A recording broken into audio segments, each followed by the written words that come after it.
morning, students. Am I audible?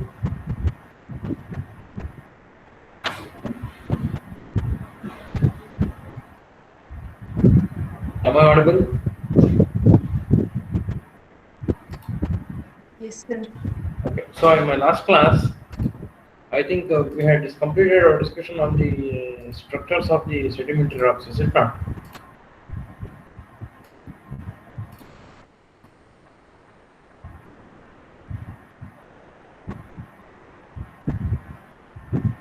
So in this class, we should start our discussion on the new concept of the rock weathering.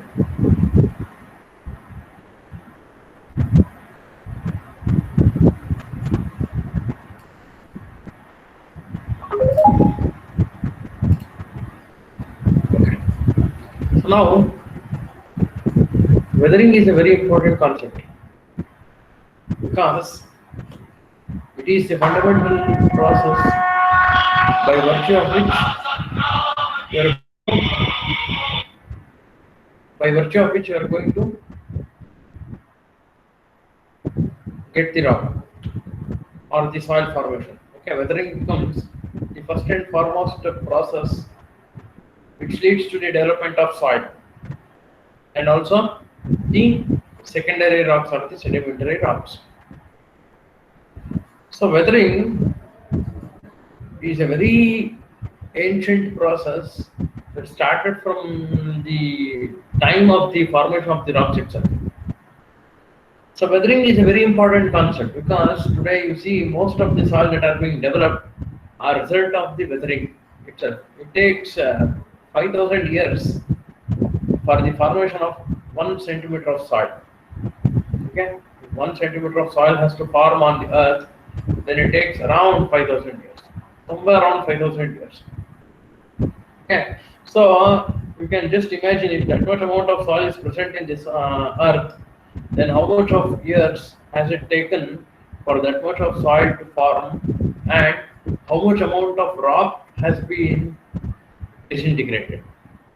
Okay, so what do you mean by weathering? So first of all, weathering means the breakdown of the particles of the earth's smaller pieces, the breakdown of the materials of the earth's crust into smaller pieces. The physical disintegration or chemical decay of a rock at a place is called as weathering. Okay, you have to write the definition very properly. The physical disintegration or chemical decay. Either the rocks may break down due to physical process, or they may be broken down due to chemical process, are called as a weathering. Okay, so the process by which the rocks are broken down to smaller pieces by external conditions are also called as physical weathering. Okay. Now here what happens in physical weathering is that the rock fragments are broken down by virtue of the external agencies. Yeah. By virtue of external agencies, these rocks are being broken down into smaller pieces. There are no chemical agents that are being involved in the breakage of this here. Okay, it's only purely due to the external agencies or the external conditions the rocks are being broken down. So what are the types of the physical weathering? You can see the frost heaving or frost wedging, the plant roots, the friction and impact, burrowing of animals, and the temperature changes. So these are the five ones by virtue of which the physical agencies, the rocks gets disintegrated. So coming to the frost wedging. Frost wedging is a process by which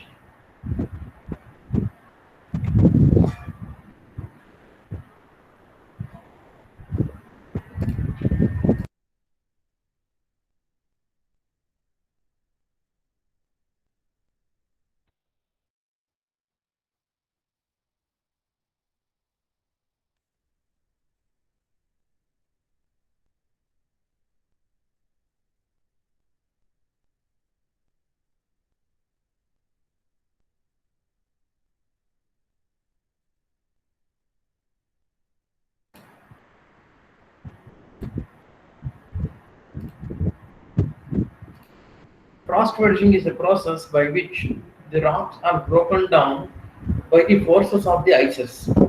Okay, now how this process exactly occurs? See, what happens is during the time of rainy season, what happens is the rocks are usually having small pores or openings which are known as fractures. The rocks contain openings which are called as fractures. What happens is water enters those fractures and will not evaporate, it will remain there itself. Okay, so as the season changes, once the rainy season is over, the season changes to winter season. So what happens in winter season is when the temperature goes down, the water starts to form as ice. There is formation of ice. Okay, once there is formation of ice, then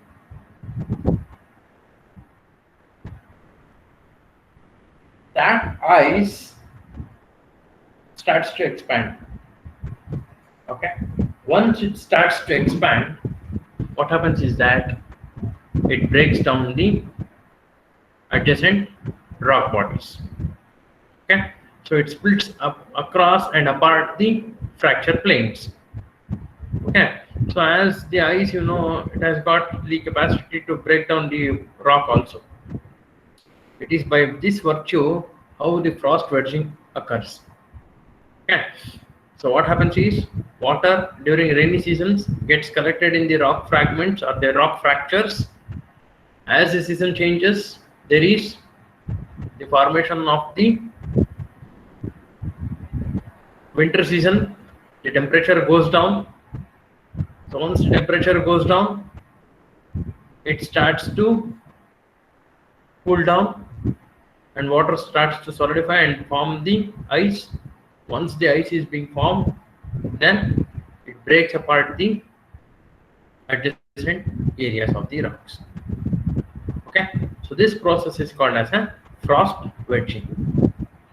So that is itself is called as a frost wedging and a frost heaving. Okay, in frost heaving, what happens is the ice which is getting collected on the top of the snow, which is getting collected on top of the rock, usually what happens is it has got the capacity to break them down.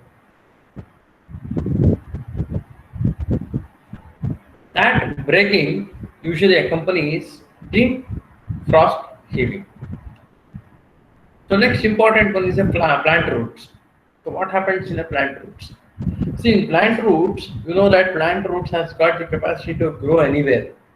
Okay, only the thing is it has to get the necessary conditions.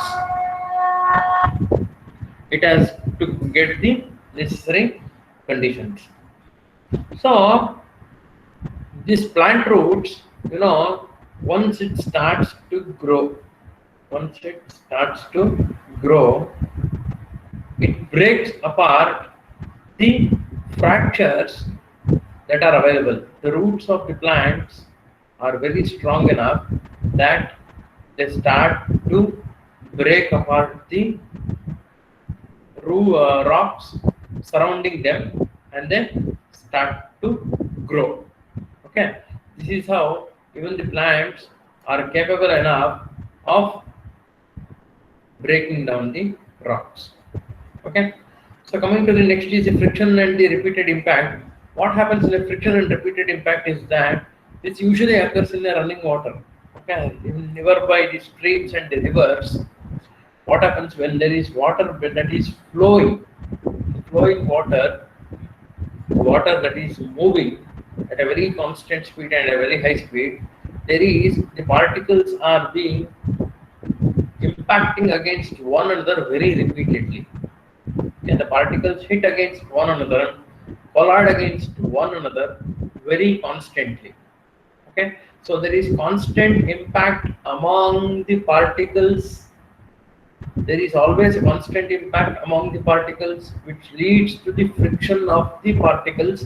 They collide against one another when the particles collide against one another, there is breakdown of the particles.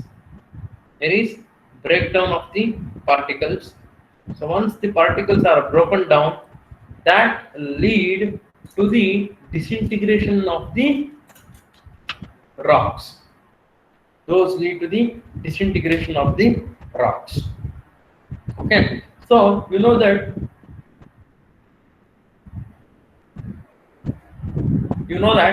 the rocks always travel in water. They move in the form of the colloids, like in the state of adsorbed state, not in the absorbed state. Adsorbed means it moves on the surface. Okay, so water particles, along the water particles, even these rocks are also traveling. During that travel, what happens is the particles run through a series of rolling. When they run through series of rolling, due to the rolling occurring the occurrence of the rolling, the particles edges gets smoothened enough.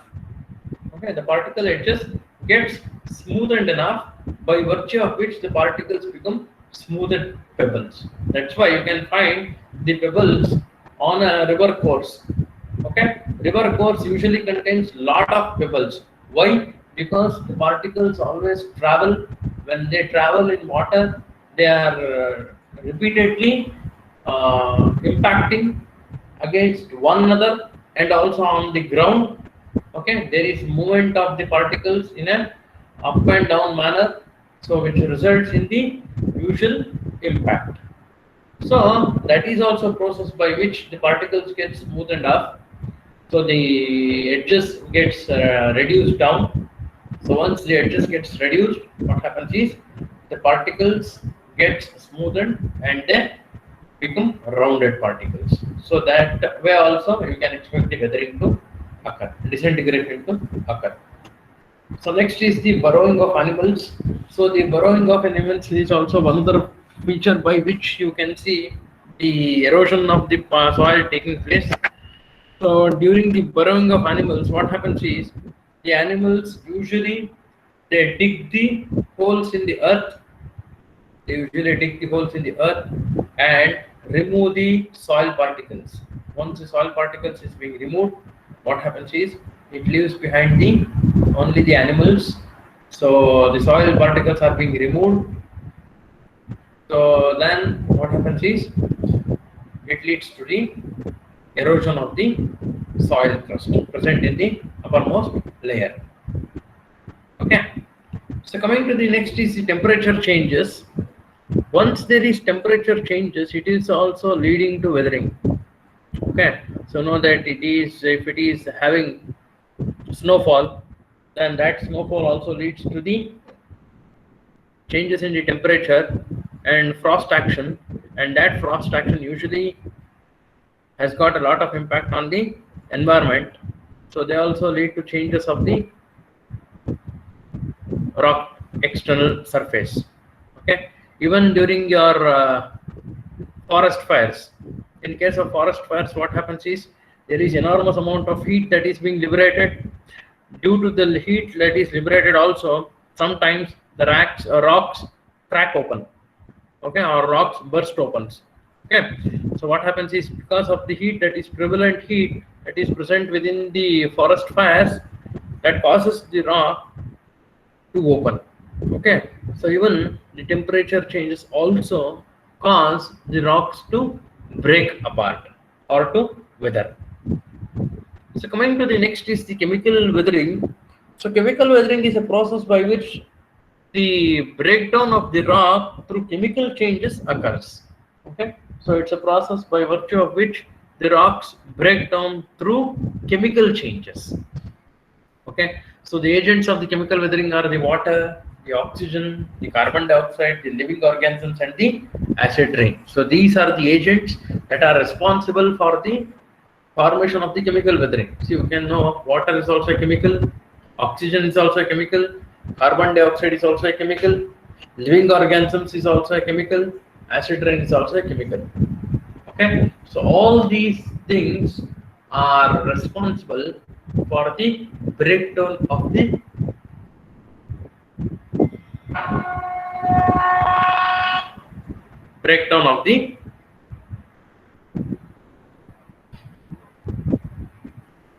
rocks.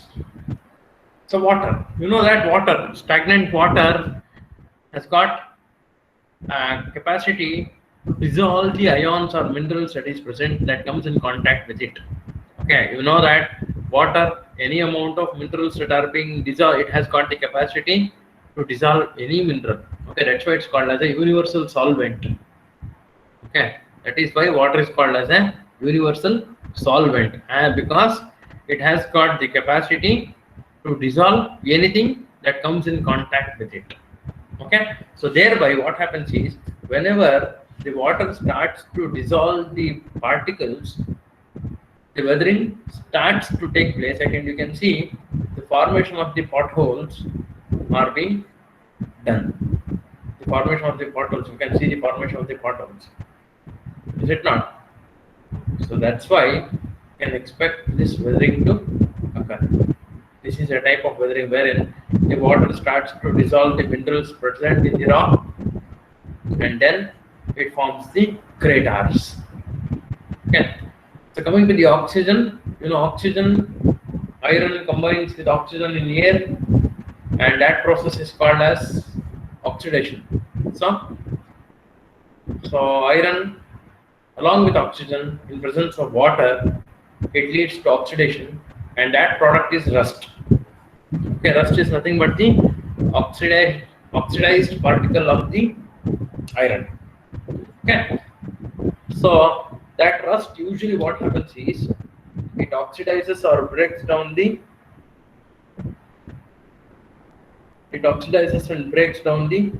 iron particles, so which leads to the leaching. Okay, so that leaching usually dissociates the iron content within the particle, and then once the rusting starts to happen, the particle usually disintegrates. Okay, so coming to the next is the carbon dioxide. You know that carbon dioxide, when it comes in contact with the limestone, okay, so carbon dioxide dissolves in rainwater and creates carbonic acid.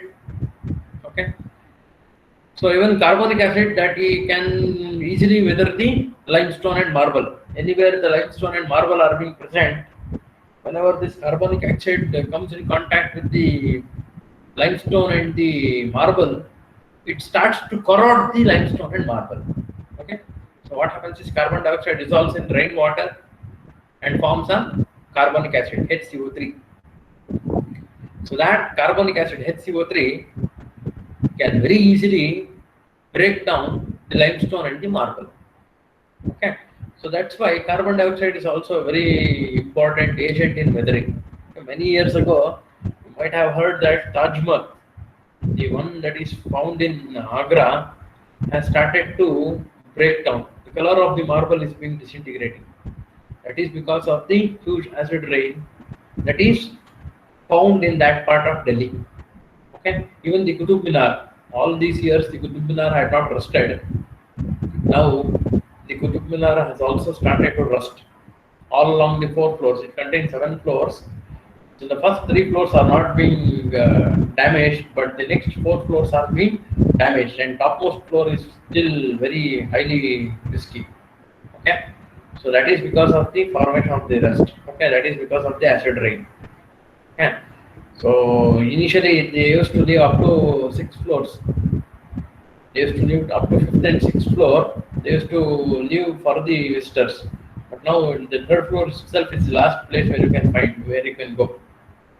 Okay, so it suggests that the weathering is on process. Okay, so coming to the living organisms, yes, living organisms always has got the capacity and the tendency to create some acids, okay, like the lichens. Kalhu, that is usually called as Kalhu in Kannada. So lichens that grow on the rocks, you can see the rocks anywhere, they get this small lichens that are being grown on them. So they produce weak acids. That lichens, when they grow, they produce some weak acids, and that weak acids are responsible enough for to chemically break down the rocks. Okay. So coming to the acid rain, yes, acid rain, how they are formed? See, from burning coal, oil and gas, the compounds that are being formed, they react chemically with the water and form acids. Okay, so what all the effluents that are being released from the vehicles, like the sulfur dioxide, nitrogen dioxide, nitrous oxides, carbon monoxide, carbon dioxide, all of them are left into the atmosphere. Okay, by the burning compounds of the carbon, coal, oil and gas, everything, they left into the atmosphere. What happens is atmosphere gets them collected, and then when precipitation starts, they dissolute and come back to the earth in form of acid rain. Okay, so those acid rains has got very huge impact on the ecosystems as well as the organisms, living organisms. Okay, even the rocks has got the tendency to break down. If it comes in the limestone areas and the marble areas, then definitely they will be altered or they will break down. Okay, so that's why acid rain also plays a very important role for the weathering process. So similarly in karst topography, that is a region or landscape where limestone is being present, it is characterized by sinkholes and the disappearing streams. Okay. Now they say that Saraswati river was present at one time. Now it has become a disappeared stream. So that is also because of the karst topography itself. It is a process, that is a landform that is being created by chemical weathering of limestone. Okay, so that is a landform that is created by chemical weathering of limestone. So the chemical breakdown of the limestone creates the karst topography. So you can see the features of the karst topography, the sinkholes and the potholes that are being present. Okay, the sinkholes and the potholes present within them, they lead to the formation of the karst regions. You can see here one area that are being broken down by the presence of these karst. You can see the sinkhole. Okay, this is also a sinkhole that is present in the area. Okay. So next important feature is the caves, where it comprises of the stalactites and the stalagmites. As already explained, what is stalactite and stalagmite. Okay, so they are also capable enough of creating the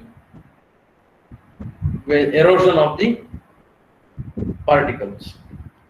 Okay, so disappearing streams, where the streams go and disappear. Okay, it will be moving. If there is a sinkhole or a pothole, that water starts to disappear in that area. Okay, so they are all the features of the karst topography. Erosion is a process by which water, ice, wind, or gravity, they move the fragments of rock and soil. Okay, so this is one process, one feature where you can see the movement of the soil and the fragments of the rock particles have been taken place. Okay, so that process wherein the particles are removed from the site of destruction and transported is called as erosion. The removal of the particles from the site of destruction is called as erosion. Okay, so water erosion, they are formed by the rivers, streams, and the runoff. Rivers are also capable of removing the particles. Streams are also capable of removing the particles, and also the runoff that usually takes place will be capable enough for the removal of the particles. Okay, so ice erosion, so usually in the form of glaciers, and also the moraines. They are called as moraines. So lateral moraines, terminal moraines, and the end moraines are the three ones wherein you can see the erosion taking place. Okay, even Kedarnath is also believed to be a glacier itself. Okay, Kedarnath stream all along the Alkananda and the Mandakini, the rivers that flow in the Ganges, which are the streams of the Ganges itself, Alkananda and Mandakini, they become a glacier itself during your winter season. Okay, only for 6 months the darshan will be available there. Why? Because during that time itself it will be very pleasant. Otherwise, if you go in extreme conditions, it starts to form the ice. Okay, so this is how it forms the ice, and particles will be removed off. Okay, so even the wind erosion, you can see the particles due to the wind erosion. When wind blows at a very high speed, they are known to carry the particles from one place to another place. Even the lighter particles, the heavier particles are blown away. The lighter particles and the heavier particles are blown away by the blowing wind, by the speed of the wind. Okay, by the speed of the wind, they are capable of to take the particles from one place to another place. Okay, so mass movements usually landslides, mudslides, slump, and creep are the ones through which you can see the process by which the particles are being released or taken down. Okay, so this completes the weathering concept. So we have completed the weathering today. So from tomorrow we are going to start on the landforms. So if you have got any questions, you can ask me now. And one more thing, what I'm going to tell you is, unless and until the class is being completed, don't put in the attendance. Okay, don't drop in your attendances. If you have got any questions, you can ask me now. Otherwise, I'm going to stop my presentation. I'm going to stop my discussion today. Drop in your attendances. We shall continue our discussion next class. Thank you.